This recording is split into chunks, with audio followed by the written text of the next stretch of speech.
ईद उल फितर मुबारक, ईद उल फितर मुबारक, सारे चमन को अहले वतन को ईद उल फितर मुबारक, ईद उल फितर मुबारक, ईद उल फितर मुबारक, सारे चमन को अहले वतन को ईद उल फितर मुबारक।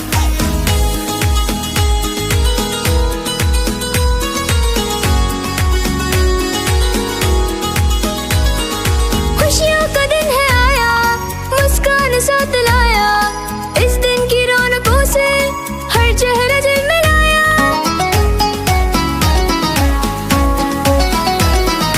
खुशियों का दिन है आया, मुस्कान साथ लाया, इस दिन की रौनकों से हर चेहरा झिलमिलाया, हर चेहरा झिलमिलाया, हर चेहरा झिलमिलाया, हर चेहरा झिलमिलाया, हर चेहरा झिलमिलाया।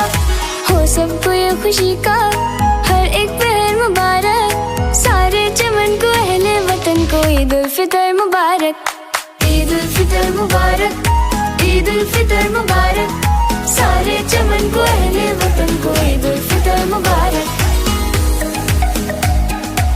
রোজার শেষে এলো খুশি, তুই আপনাকে আজ বিলিয়ে দেশন আসমানি তাগিদ। তোর সোনা দানা বালা খানা সব রাহে লিল্লাহ, তোর সোনা দানা বালা খানা সব রাহে লিল্লাহ। দে যাকাত মুর্দা মুসলিমের আজ ভাঙাইত নিদ, দে যাকাত মুর্দা মুসলিমের আজ ভাঙাইত নিদ। ওমন রমজানের ওই রোজার শেষে এলো খুশি, তুই আপনাকে আজ বিলিয়ে দেশন আসমানি তাগিদ। ওমন রমজানের ওই রোজার শেষে এলো খুশি, আজ পড়বি ঈদের নামাজ রে মন শেষে ঈদগাহে, আজ পড়বি ঈদের নামাজ রে মন শেষে ঈদগাহে।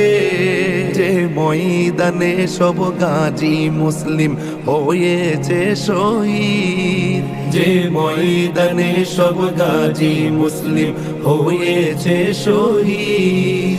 ওমন রমজানের ওই রোজার শেষে এলো খুশি। ত্রাণবাহী ট্রাকের দিকে ছুটছে ক্ষুধার্ত গাজাবাসী। উদ্দেশ্য, যদি পাওয়া যায় একটুখানি আটা ময়দা।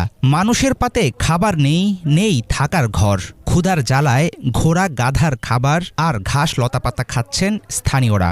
কখনো লাইন ধরে জোগাড় হচ্ছে একটু চাল ডাল। দুর্ভিক্ষ থেকে আর এক পা দূরে আছে গাজার 23 লাখ বাসিন্দার একটি বড় অংশ।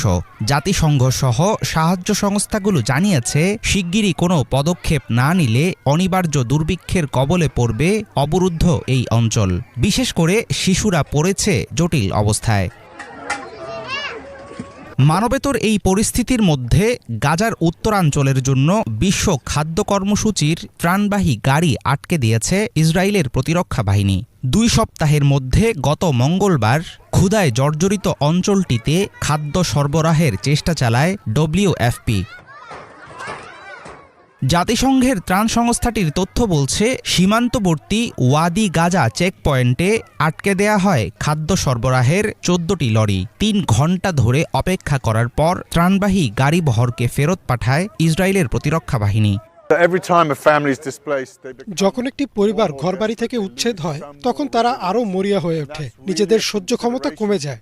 সত্যি এটা একটা বিবেচনার বিষয়। আমরা পুরো অবরুদ্ধ অঞ্চলে দুর্ভিক্ষের হুমকি নিয়ে দুশ্চিন্তায় আছি। আমরা জানি আমরা এখনই সবার কাছে পৌঁছাতে পারছি না। গাজার উত্তরাঞ্চলে তো প্রবেশই করা যাচ্ছে না।